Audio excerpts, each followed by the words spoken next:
Minsan sa sobrang dami ng gusto nating gawin sa buhay ay nalilito na tayo sa kung ano ba ang dapat unahin. Lalo na kapag may responsibilidad tayo na hindi pa mabitawan. Ang sabi nila ay focus lang naman sa goal ang kailangan nating gawin para hindi tayo tuluyang maligaw ng landas. Pero paano kung ang focus mismo ang nawala sa ating sarili? Paano nga ba ulit tayo mag-uumpisa kung palagi na lang tayong sumusuko sa umpisa pa lamang? Dear Papa Dudut, lahat tayo ay may kanya-kanyang timeline sa buhay pagdating sa tagumpay. Kaya hindi po natin kailangan na magmadaling abutin ang lahat. Kaya nga lang, minsan nakakapagod na ring maghintay hanggang sa mapatanong na lamang tayo. Kung kailan nga ba natin malalaman kung dapat ba tayong tumuloy o dapat na tumigil na lamang. Papa Dudut, ako nga pala si Pia, 28 years old at nagtatrabaho sa isang advertising company dito sa Quezon City kung saan din kami nakatira. Pangalawa po ako sa pang-apat na magkakapatid. May asawa na ang kuya ko at lumipat na sila sa Laguna ng pamilya niya. Habang parehong nasa high school naman ang dalawang sumunod sa akin. Ang dalawang nakababata kong kapatid at ang nanay na lang namin ang kasama namin sa bahay. At dahil hiwalay na sila ni tatay namin. Lumayas kasi si tatay at sumama na sa ibang babae kaya mag-isa na lamang si nanay na bumubuhay sa amin. Papa Dudut, magaan din naman ang buhay namin noon. Bago pa makapag-asawa si kuya, natutulungan pa niya si nanay sa mga gastusin. Pero syempre mula nang magkaroon siya ng sariling pamilya ay natigil na siya sa pagsuporta sa amin. Nagtitinda ng mga ulam si nanay sa mga kumpanyang malapit sa bahay namin. Nag-working student na rin ako noon para makatulong. Ayoko rin kasing maging pabigat at dahil ako ang pangalawa sa panganay, inako ko na ang responsibilidad ng kuya bilang breadwinner ng pamilya. Nangako rin ako na hindi ko pababayaan si nanay at ang mga kapatid ko. Hindi sa pagmamayabang, Papa Dudut, pero marami ang nagsasabi na matalino raw kaming magkakapatid, lalo na ako. Simula elementary hanggang high school ay graduate akong valedictorian. Pagdating sa college ay kumuha ako ng marketing course. Naging dean's lister hanggang second year pero nga noong graduation. Dahil nahirapan din talaga akong pagsabayin ang pag-aaral at pagtatrabaho ko. Kahit pala gaano katalino ang isang tao at kasipag sa pag-aaral ay mahirap diskartihan ng stress kapag pinagsabay na ang mga responsibilidad sa buhay.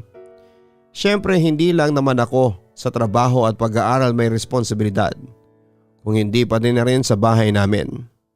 Kaya naman unti-unti ay napabayaan ko naman ang pag-aaral ko. Hindi naman ako bumagsak sa mga subjects ko, nagagawa ko yung habulin kahit madalas akong late sa mga klase namin. Kaya nga lang ay bumaba talaga ang grades ko hanggang sa hindi ko na naabot ang maintaining grades para maging isang cum laude, Papa Dudut. At para sa akin ang pag-akyat ko sa stage ng graduation namin na walang kahit na anong award ay isa sa mga pinakamalungkot na nangyari sa buhay ko. Naiyak na rin talaga ako noon, lalo na nang makauwi ako sa bahay. Paano ba naman sinabihan ako ng isang tita ko na ano na raw ba ang nangyari sa akin?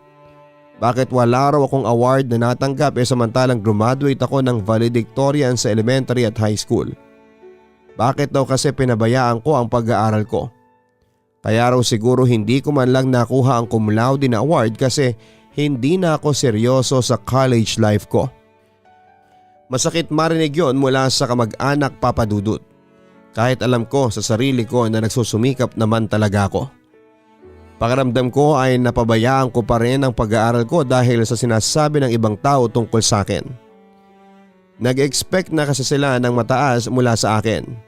At bumagsak yon sa pagtatapos ko ng kolehiyo na wala man lang kahit na anong award na natanggap. Anak, sabi ko naman sa iyo, huwag mo nang pinapansin ang sinasabi ng ibang tao. Hayaan mo lang silang mag-comment ng mag-comment. Basta ako ay proud ako sa iyo, okay?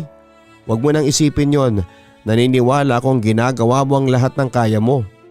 Sa halip na isipin mo yan, mas pagbutihan mo na lamang.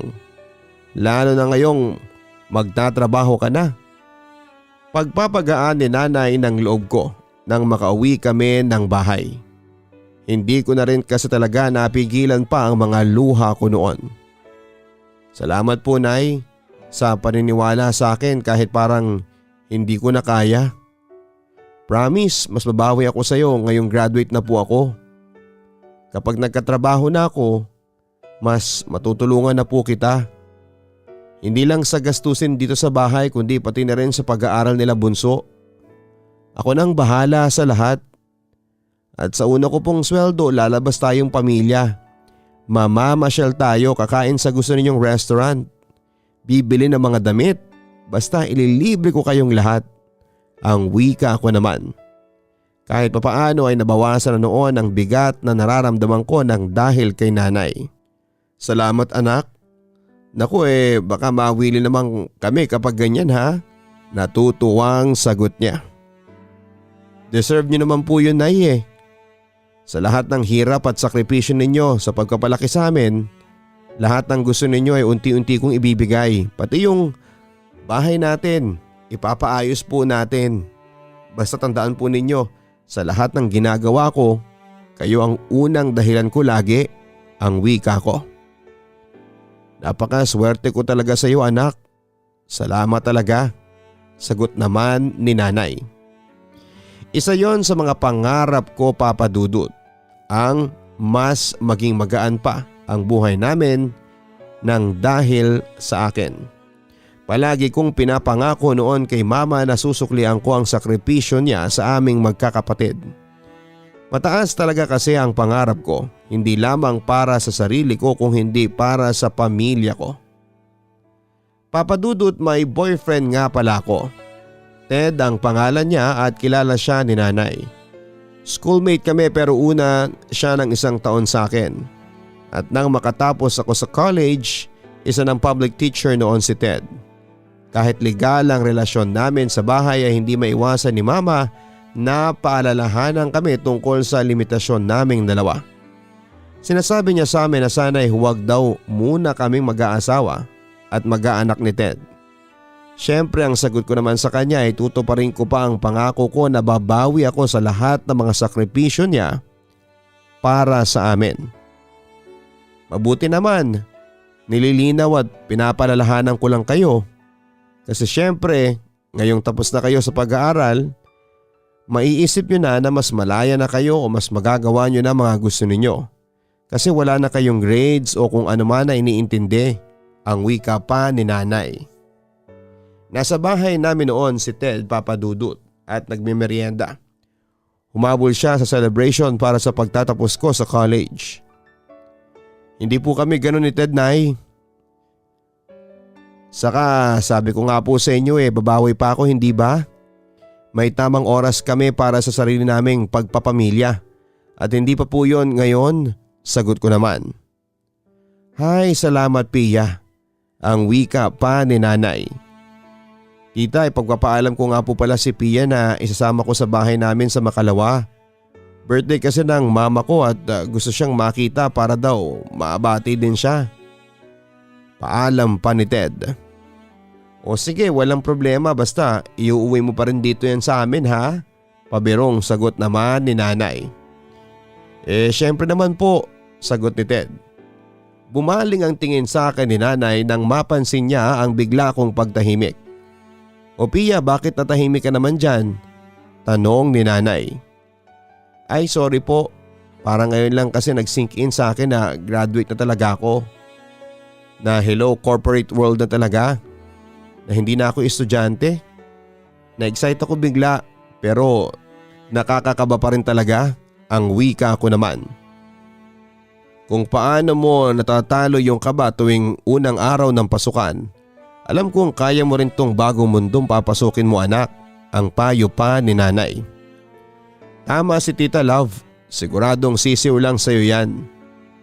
Kung ano man yung una mo maging trabaho, sigurado akong kayang-kaya mo, dagdag naman ni Ted.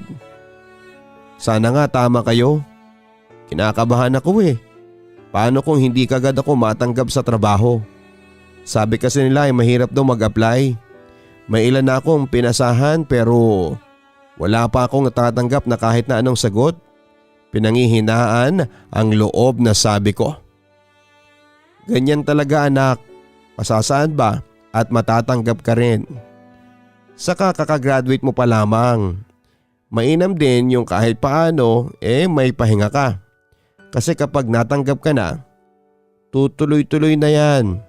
Kaya habang wala pa at nag-a-apply ka pa lamang, sulitin mo na ang pahinga mo, ang payo pa ni nanay. Papadudot tama nga sila. Nagsisimula ang tunay na laban sa labas ng eskwelahan. Graduate ako ng punong-puno ng pangarap. Pero habang lumilipas sa mga araw na naging buwan na ay wala pa rin akong trabaho. Unti-unti ko nang kine-question ang kakayahan ko. Ang dami ko ng kumpanyang ina-applyan at interview na napuntahan. Pero wala pa ring tumatanggap sa akin. Mabuti na lamang at lagi nandyan sila nanay at ang boyfriend kong si Ted para palakasin ang loob ko.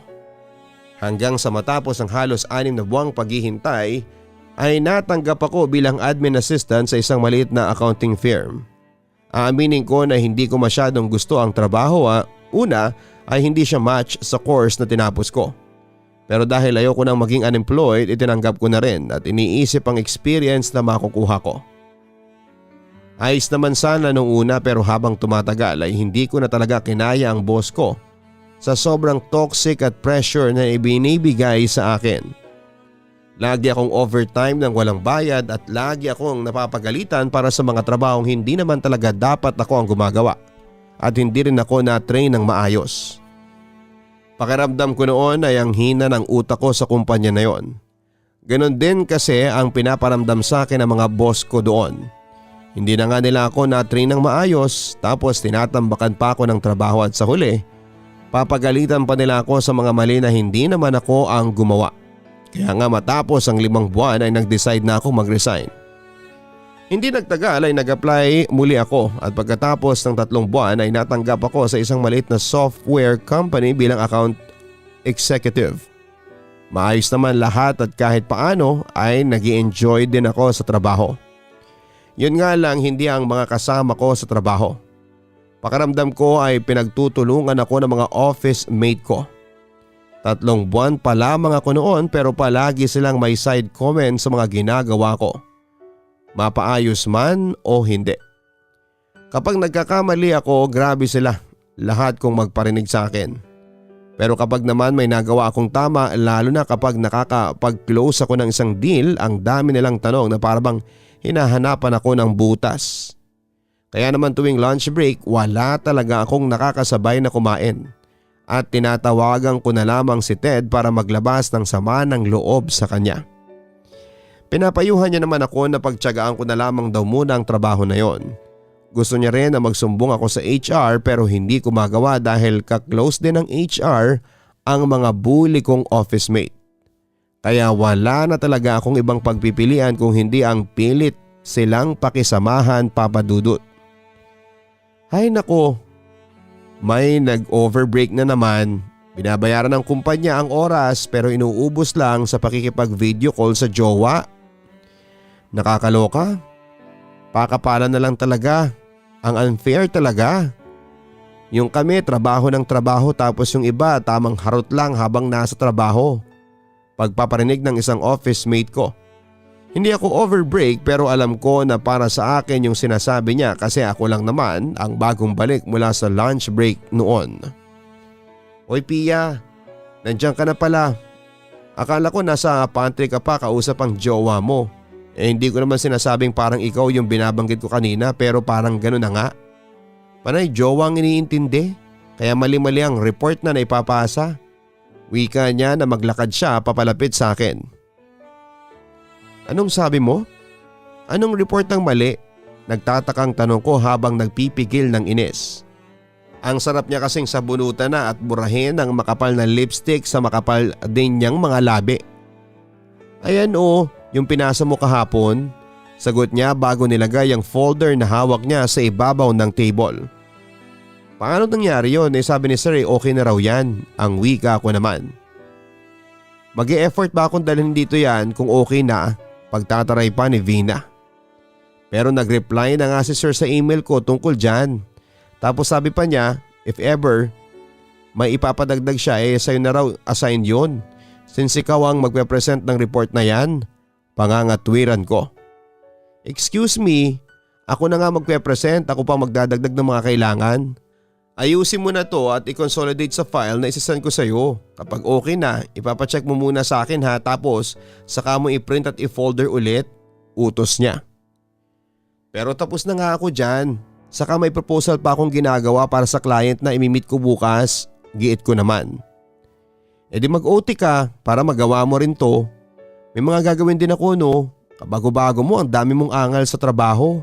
Gawin mo yan, hihintayin ko yan ngayong hapon. Utos niya pa bago umalis sa harapan ko. Papadudot isa lang po si Vina sa mga nambubuli sa akin sa office. Ang dami niya palaging utos na para bang boss ko siya at siyang nagpapasweldo sa akin. Pero kahit ang hirap-hirap at halos gabi-gabi kong iniiyakan ng mga office mate ko sa sobrang sama ng loob nagtitiis pa rin ako. Iniisip ko na hindi ko dapat hayaang maging dahilan sila para lamang mag-resign ako sa trabaho. Pero pagkalipas ng mahigit isang taon hindi ko na talaga kinaya ang stress na ibinibigay nila sa akin. Sinubukan ko nang magsumbong sa HR pero kagaya ng inaasahan ko ay binaligtad lamang nila ako at ako pa rin ang napasama sa bandang huli. Kaya kahit kere ko pa sanang pakipagplastikan sa kanila ay nag-decide na akong mag-resign na lamang para matanggal na ang stress ko sa katawan. 3 buwan din akong natambay sa bahay pero patuloy naman ako sa pag-a-apply noon. May konting ipon din ako at yon ang ginagamit ko para sa sarili ko. Sa pag-a-apply ko ay natanggap ako bilang medical representative. Kaya lang ay hindi rin pala ganon kadali ang trabaho na yon. Sobrang stressful ng kota na kailangan naming ma-meet kada buwan. Kaya naman hindi rin ako nagtagal sa ganong trabaho at nag-resign na rin ako pagkatapos ng 9 na buwan. Sumunod ako nag-apply sa isang BPO at naging call center agent. Maayos ang sweldo pero puyata naman tapos ay papalit-palit pa ang schedule. Yung tipo nag-a-adjust pa lamang ako sa pang-umaga tapos ay bigla naman akong ilalagay sa panggabi. At ang pinakaayaw kong schedule talaga ay yung mid-shift dahil katirika ng araw ang biyahe ko. Tapos ang hirap pang makatulog kapag nakauwi na ako. Kaya matapos ang 1 taon at kalahati, katawan ko naman ang sumuko sa schedule. Dahilan para mag-resign na naman ako at magpahinga sa bahay ng halos kalahating taon. Papadudot, sobrang hirap ng mga napasukan kong trabaho pero mas mahirap ang walang trabaho. Lalo pa nga at ang mga kapatid ko ay nag-aaral noon. Nakikita ko kay nanay na nahihirapan na rin siya sa ginagawa niyang pagtatrabaho kaya naman nang makapagpahinga ako ay kabila-kabila ang ina-applyan ko kaagad. Hanggang sa matanggap ako sa isang advertising company. Sa lahat ng naging trabaho ko ay masasabi ko na doon ako sa kumpanyang yon pinaka nag-enjoy. Masaya katrabaho ang mga kaopisina ko, pati na ang mga boss ko. Gusto ko rin ang ginagawa ko doon kaya naman napapa-overtime ako at malalim na ang gabi kung makauwi sa bahay. Ayun nga lang papadudot, kahit masaya ang trabaho na yon, may kaliitan naman ang sweldo ko. Kaya naman ang nangyayari, nagigipit din kami noon sa bahay nang dahil sa akin. O nay, bakit po hinintay niyo ako na makauwi? Ang sabi ko naman sa inyo matulog na kayo kasi gagabihin talaga ako sa trabaho. Wika ko nang maabutan ko si nanay na natutulog na sa may sofa. Pasado 11:00 na kasi ng gabi nang nakauwi ako sa bahay. Ang totoo niyan anak ang mga kapatid mo sana talagang maghihintay sa iyo ngayon pero pinatulog ko na sila kasi maaga pa ang pasok nila. Deadline na raw ng bayaran ng tuition nila bukas. Malapit na raw kasi ang midterm kaya kailangan ng makabayad, ang sagot pa ni nanay. Hala, oo nga pala. Bukas na pala yun. Nakalimutan ko, wika ko. Nawala talaga yun sa isipan ko dahil sa dami ng trabaho ko sa opisina. Ayun nga sa kapiya. Kung pwede rin daw ibalik mo na sa dati yung baon nila. Hirap daw kasi talaga silang pagkasyahin kasi minsan may ipapa-photocopy sa eskwelahan o kaya naman ay may mga kailangang bayaran. Wala na raw natitira para sa pangkain nila. Pasensya ka na anak ha. Alam kong pagod ka sa trabaho pero eto pa ang sinasalubong ko sa'yo, puro gastos. Malungkot na sabi ni nanay. Ayos lang po yun ay. Kung hindi nyo rin naman po sasabihin hindi ko malalaman ang lahat. Pasensya na rin po kayo ha. Alam ko nung lumipat pa ako sa bagong kong trabaho ngayon pati kayo nahirapan. Kasi mas maliit talaga ang sweldo ko. Sagot ko naman. Huwag kang magpapasensya. Kami na nga itong responsibilidad mo Naiintindihan din naman namin na nahihirapan ka. Ang sabi ni nanay. Nay, ayos lang po ba kung gawan niyo muna ng paraan yung gastos ng kapatid ko ngayon? Pasensya na po ha, alam kong nangako ako sa inyo na ako na ang bahala sa pag-aaral nila. Pero ngayon parang hindi ko mapanindigan. Pero promise, Nay, ngayon lang po ito. Sa kababayaran ko rin yung makukuha ninyong pera. Pasensya na po talaga, Nay. Huwag kayong mag-alala, plano ko humanap ng part-time na trabaho para makadagdag sa sweldo ko. Kapag nakahanap na ako, sisiguraduhin kong hindi na tayo kakapusin. Pangako ko pa sa kanya. Dagdag trabaho? Baka naman katawan mo nang mahirapan yan sa huli. Saka anak, hindi naman sa pero bakit kaya hindi ka nalang bumalik dun sa dati mong pinapasukan? Yung may pakomisyon. Maganda rin ang benefits dun O kaya humanap ka na lang ng ibang trabaho na may mas magandang kita. Para kasing lugi ka dyan sa bago mong trabaho. Nag-aalalang sabi pa ni nanay. Hindi rin naman po maganda doon sa inalisan ko na trabaho. Saka bago pa lang naman po ako dito Sa umpisa lang naman po siguro ganito. Basta wag po kayong mag-alala. Hindi ko po kayo pababayaan. Gagawan ko ng paraan lahat ng gastusin natin. Ako pong bahala, sagot ko naman. Papadudot sa unang pagkakataon masasabi kong nag-i-enjoy ako sa kabila ng pressure at mataas na demand ng bago kong trabaho. Yun nga lang hindi yata talaga pwedeng nasa iyo ang lahat. Kasi kahit sobrang okay ang trabaho, ang boss at ang office mate ko, may isang bagay pa rin kulang. Ang magandang benefits at sweldo. Hindi ko itatanggi na kumpara sa mga una kong napasukan talagang maliit ang kinikita ko dito. Kaya nahirapan talaga akong mag-budget para sa sarili ko, sa bahay at sa mga kapatid kong nag-aaral. Kaya naman para makabawi papadudot ay naghanap ako ng pwede kong pagkakitaan online. May nahanap naman ako na encoder. Hindi man gaanong kalaki ang kita ay pwede na ring pandagdag. Ngayon lang ako naging masaya sa trabaho. Pero mahirap din sa loob na makitang hindi sapat ang naibibigay ko sa pamilya ko. Hindi naman sila nagreklamo, yun nga lang ako mismo ang nakakaramdam at nakakakita ng kakulangan namin. Ang hirap tuloy. Hindi ko alam kung tama bang magstay ako sa trabaho, masaya nga ako pero hindi ko naman nagagampanan ang responsibilidad sa pamilya ko. Papadudot magdadalawang taon na ako sa trabaho ko. Racket doon at racket dito na lamang ang ginagawa ko. Para magkaroon ng dagdag na kita. Yun nga lang susubukan ka talaga ng buhay dahil sa kabila ng doble kayod na ginagawa ko sumabay din ang gastos. Inatake ng high blood si nanay at na-confine. Habang nadengge naman ang bunso kong kapatid.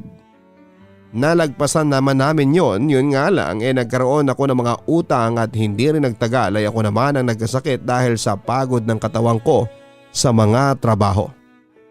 Dahil dito papadudot ay napilitan ako mag-resign at tanggapin ang alok ng isang kaibigan ko na pumasok sa isang BPO company.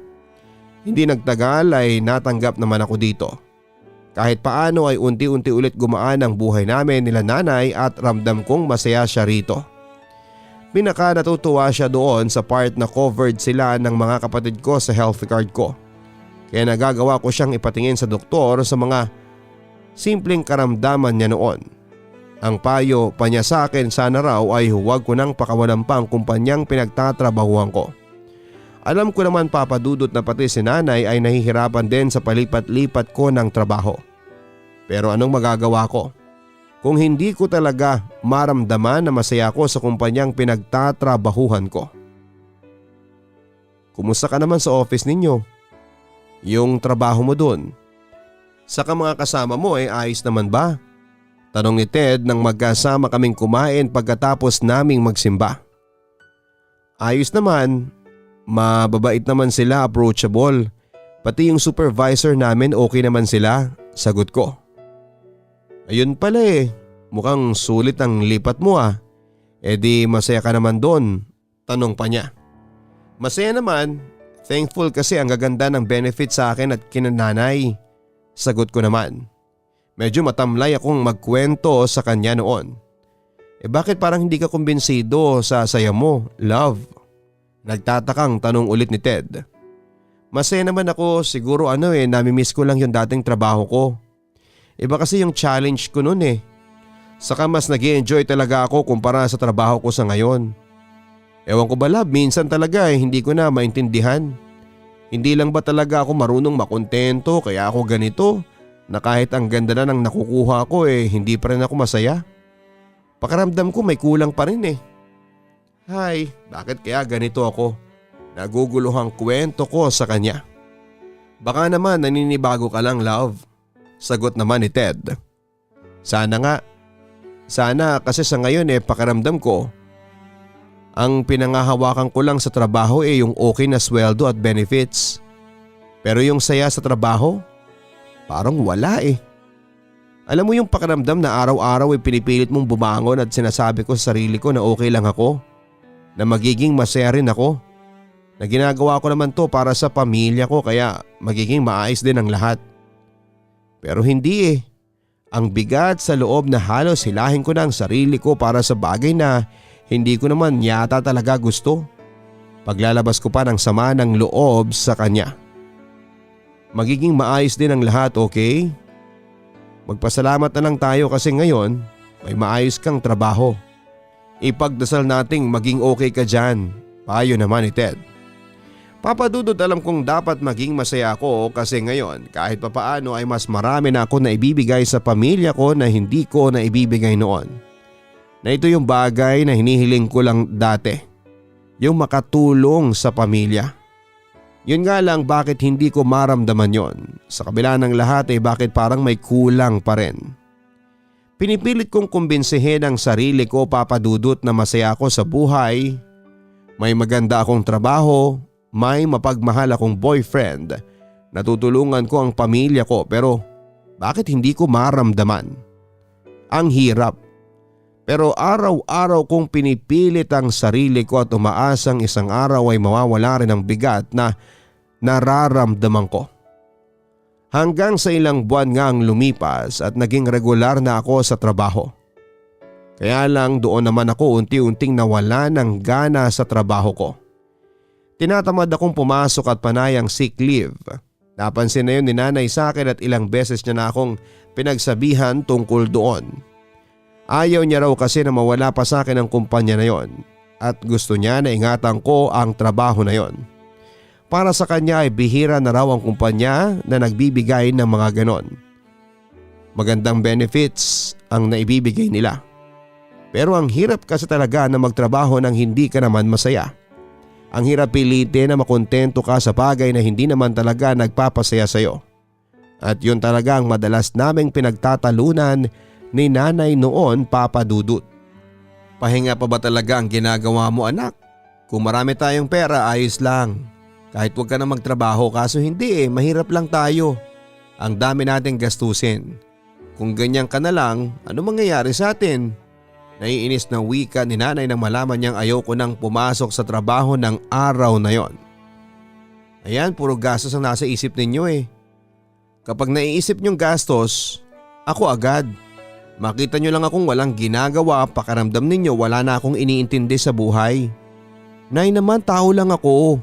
Inis na sagot ko. Teka lang, sa'yo nang galing na ikaw ang bahala sa amin, hindi ba? Nababawi ka, na hindi mo kami pababayaan. Ano to? Nanunumbat ka na? Galit na rin sabi ni nanay, Papa Dudut.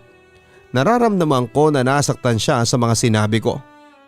Hindi po ganoon, ang sa akin lang, gusto ko pa sanang magpaliwanag pero kaagad nang nagsalita si nanay. Anong hindi? Ganon ang ibig mong sabihin. Kung napapagod ka na, sabihin mo. Wala namang namimilit sa'yo na kunin mo lahat ng responsibilidad, hindi ba? Wala. Nasa sa'yo na lang kung kaya ng konsensya mong magtiis. Matiis kami. Kahit may kakayahan ka namang magsustento. Sigaw pa ni nanay. Hindi niyo po ako pinipilit pero kayo tong lagi nagpapaawa, hindi ba? Pwede ba na ikaunting pangunawa naman sana sa akin? Pangangatuwiran ko pa. Ikaw ang hindi ko maintindihan. Ang problema kasi sa'yo, hindi ka makontento sa mga nagiging trabaho mo. May makita ka lang na isang hindi mo gusto, lipat ka na kaagad. Tulad ngayon, nagkakaganyan ka. May inaayawan ka na naman.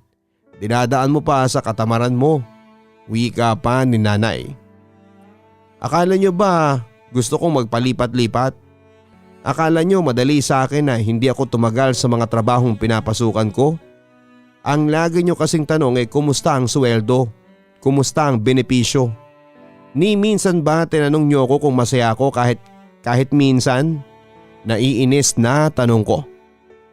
Ewan ko sa'yo, bahala ka. Uunlad ang buhay mo kung palagi kang ganyan. Pinapalalahanan lang kita. Pero ako pa ngayon ang masama. Bahala ka, sige. Umabsent ka lang at magpakatamad hanggang gusto mo. Sagot niya bago umalis sa harapan ko.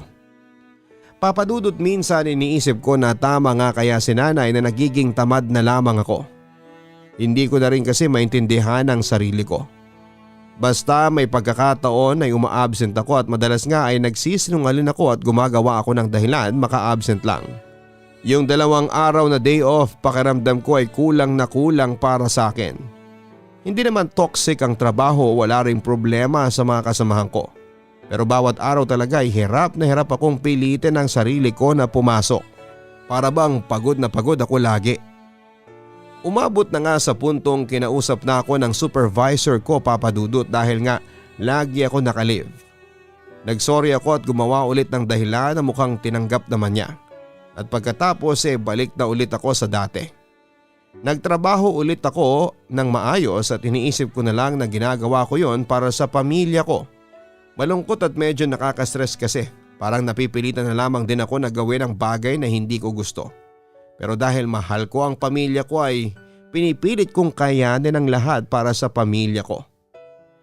Hanggang isang araw ay nagulat ako sa biglang pagdalaw sa bahay ng high school advisor ko, Papa Dudut. Tinanong niya ako kung kumusta na raw ba ako, saan ako nagtatrabaho at mga libangan ko sa buhay. Sinagot ko ang mga yon at napunta na sa usapan namin sa kurso na gusto ko rin talagang kunin noong una. Bakit kasi hindi ka nag-engineering? Akala ko dati mag-i-engineer ka tapos bigla pa lang nabago ang isip mo noong mag-college ka na. Alam mo bang marami ka na rin kaklase sa abroad? Nagulat ako. Kung sino pang mga loko-loko noon, big time na sa abroad. Merong 2 sa Dubai, nakita ko sa Facebook, tapos yung isang kaklase nyo na laging nagkakating classes, nasa Canada na pala ngayon. May asawa at anak na rin. Nakakatuwa ang bilis ng panahon, parang kailan lang ang kwento ni Ma'am Aurora. Kaya nga po nasabi ko na lang pagkatapos niyang magsalita. Ikaw ba? Wala bang plano magpakasal? Naikwento ng nanay mo matagal na rin kayo ng boyfriend mo. Pag-uusisa-pa niya. Opo, pero wala pa po sa plano. Trabaho po muna sa ngayon, sagot ko.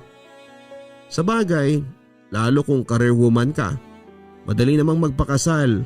Nga pala, bago ko makalimutan ang sadya ko eto nga pala wika niya nang maiabot sa akin ang isang papel.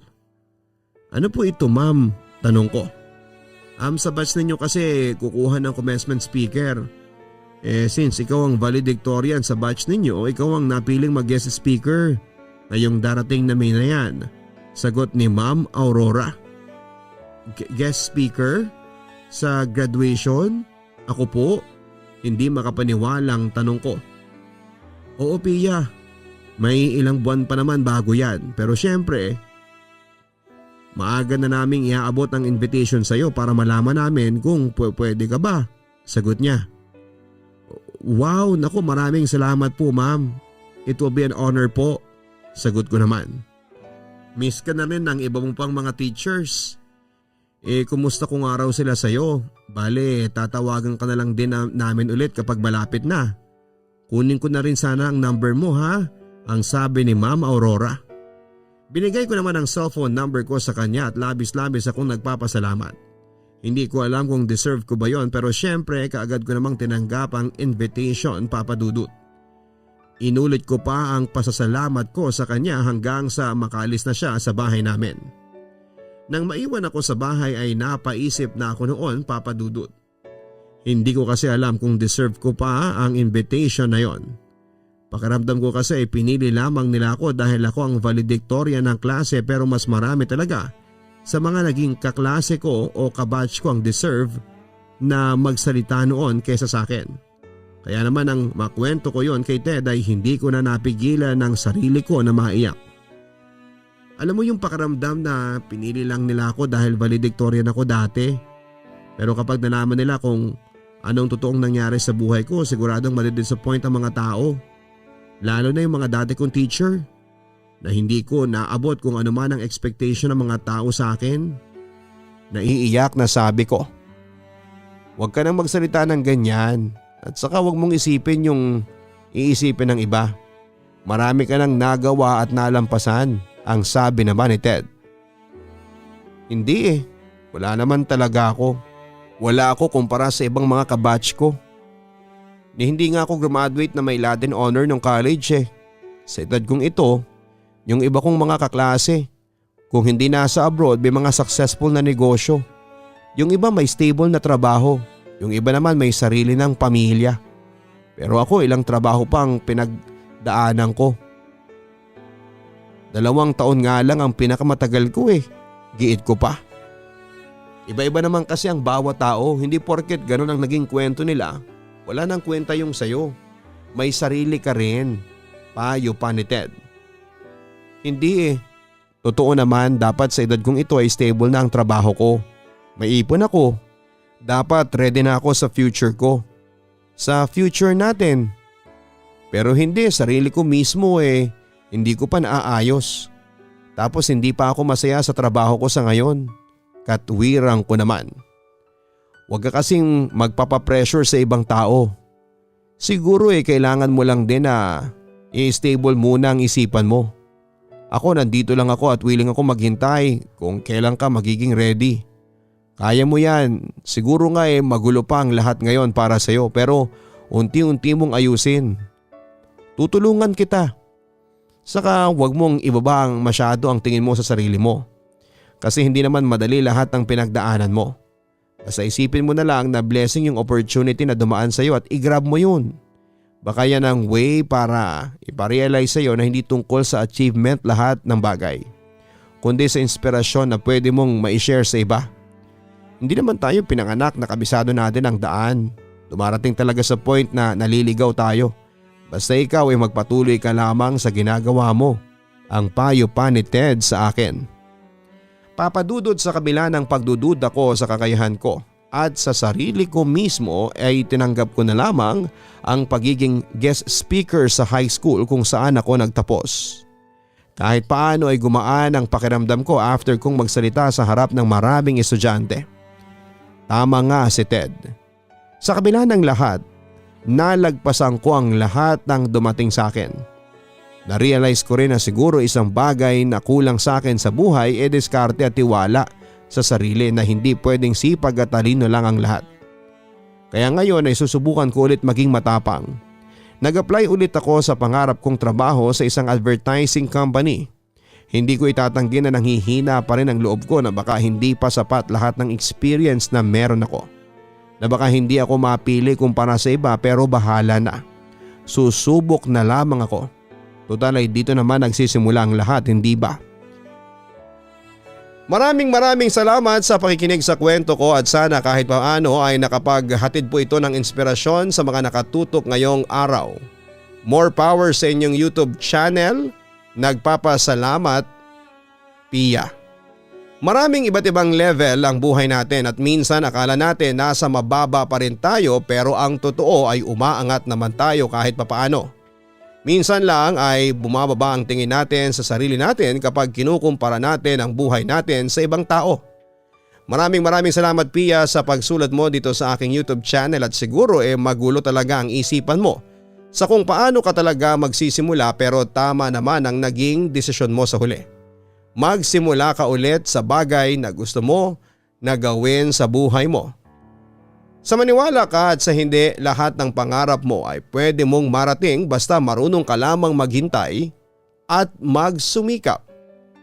Hanapin po ang second channel ng inyong Papa Dudut, ang Papa Dudut Vlogs. Mag-subscribe po doon.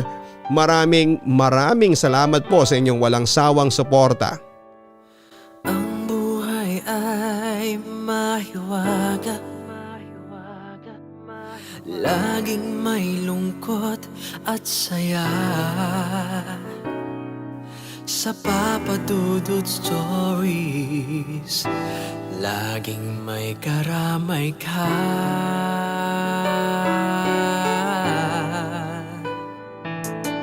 Mga problemang kay bigat, dito ay pakikinggan ka.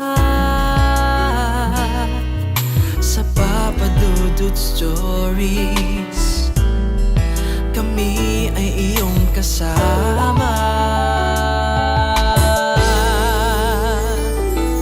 Dito sa Papa Dudut Stories, ikaw ay hindi nag-iisa.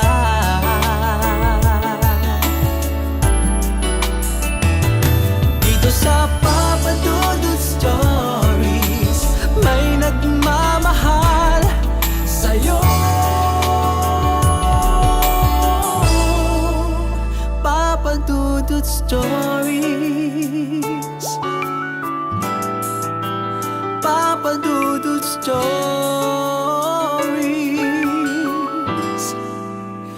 Papa Dudut Stories.